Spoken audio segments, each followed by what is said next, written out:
Você já fez tudo certo na vida e ainda assim as coisas desmoronaram? Você já se sentiu tão confiante no que estava fazendo que nem parou para questionar se era a hora certa, o lugar certo, do jeito certo? Por que algumas pessoas chegam tão longe, têm tanto potencial e colapsam de dentro para fora? Se você já se fez alguma dessas perguntas, o que vou te contar hoje vai mexer com você. Imagina o dia mais importante da sua vida profissional. O dia em que você finalmente assumiu aquele cargo que sonhava, ou lançou o projeto que levou anos construindo, ou subiu ao palco depois de tanto treino. Agora imagina que nesse mesmo dia, tudo vai por água abaixo. Não por causa de um inimigo, não por azar, mas por uma escolha sua.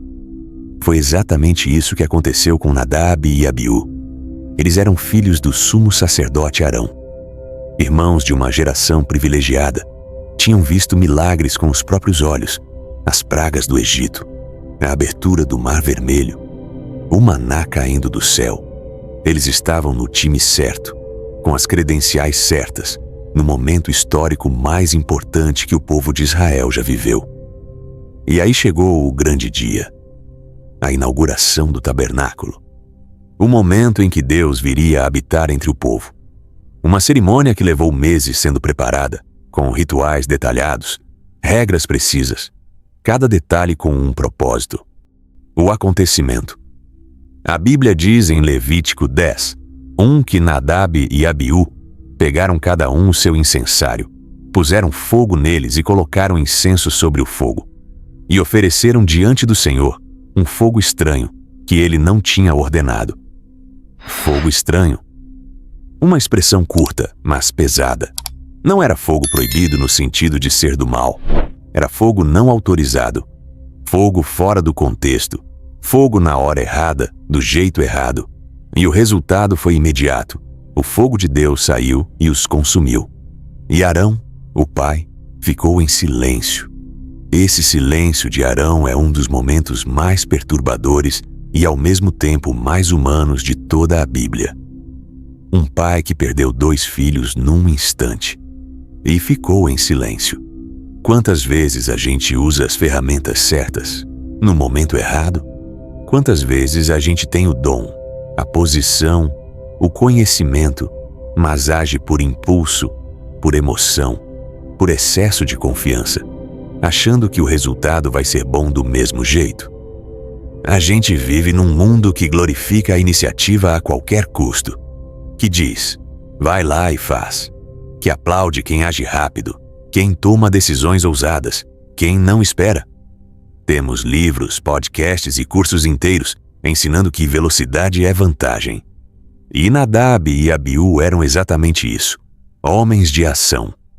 Mas tem uma diferença enorme entre coragem e impulsividade, entre iniciativa e arrogância espiritual, entre confiar no que você sabe fazer e achar que você está acima das regras do jogo. A gente vê isso o tempo todo. O executivo brilhante que manipula dados para fechar um contrato mais rápido e destrói a empresa que construiu por anos. O líder religioso que usa a autoridade do cargo para encobrir erros e vira um escândalo que machuca muita gente. O jovem talentoso que acha que as regras são para quem tem menos capacidade e colapsa numa crise que ninguém viu chegar. O problema nunca foi a falta de talento. O problema é quando o talento encontra soberba. Você já tomou uma decisão importante, achando que o seu jeito era melhor do que o jeito certo? Não é julgamento, é uma pergunta honesta. Porque todos nós já fizemos isso. A questão é, você aprendeu antes ou depois de pagar um preço alto? Você pode trocar os incensários por smartphones. Pode trocar o tabernáculo por uma sala de reunião de multinacional. Pode trocar o fogo por um e-mail enviado no calor do momento. A tecnologia muda. O cenário muda. A roupa muda. Mas o ser humano que age por impulso, achando que sabe mais do que deveria saber, esse ser humano é o mesmo desde sempre. A Bíblia não é um livro de história. É um espelho. E quando você lê sobre Nadab e Abiú, não está lendo sobre dois sacerdotes mortos há milênios. Você está lendo sobre uma parte de você, sobre a parte que quer agir já, que se sente especial demais para esperar. Tem outro personagem nessa história que precisa de atenção: Arão. Moisés diz ao irmão o que aconteceu e por quê, e Arão ficou em silêncio. Em hebraico, o texto usa uma palavra que carrega peso. Ele ficou quieto. Não de raiva, não de indiferença, mas de uma aceitação que custou muito. Esse silêncio é o de quem entendeu algo enorme sem precisar de palavras. O tipo de silêncio que a gente só tem quando passa por uma dor que te remodela por dentro. Quantas vezes você já precisou ficar quieto quando queria gritar?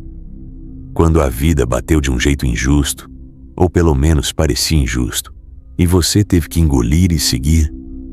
Arão fez isso. E não é fraqueza. É uma das formas mais difíceis de força que existe. Diante de uma perda que não faz sentido, de uma consequência que parece desproporcional, o que você faz com a sua dor? Você usa ela como combustível de amargura ou como convite ao autoconhecimento? Levítico 10:3 registra uma das frases mais densas que Deus já disse: Serei santificado naqueles que a mim se aproximam, e serei glorificado diante de todo o povo. Deus não está sendo cruel. Ele está dizendo algo que a gente esquece com facilidade. A proximidade exige responsabilidade. Quanto mais você tem acesso ao sagrado, ao poder, às pessoas, à influência, maior é o peso do seu posicionamento. Ninguém chega perto do fogo sem sentir o calor. Esse é um princípio que a psicologia moderna comprova, que líderes aprendem da pior forma, que filhos de pais poderosos sentem na pele. O privilégio não cancela a responsabilidade. Ele amplifica ela. Nadab e Abiú tinham tudo, mas agiram como se a santidade de Deus fosse uma burocracia que eles poderiam pular.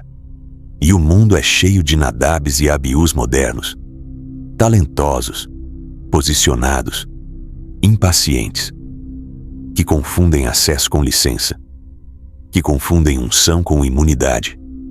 A história deles não foi escrita para assustar você, foi escrita para te acordar. Você tem algum fogo estranho na sua vida? É alguma área onde você está fazendo a coisa certa, do jeito errado, na hora errada, pelo motivo errado? A diferença entre Nadab e Abiú e você nesse momento é simples. Eles não tiveram a chance de rever a decisão.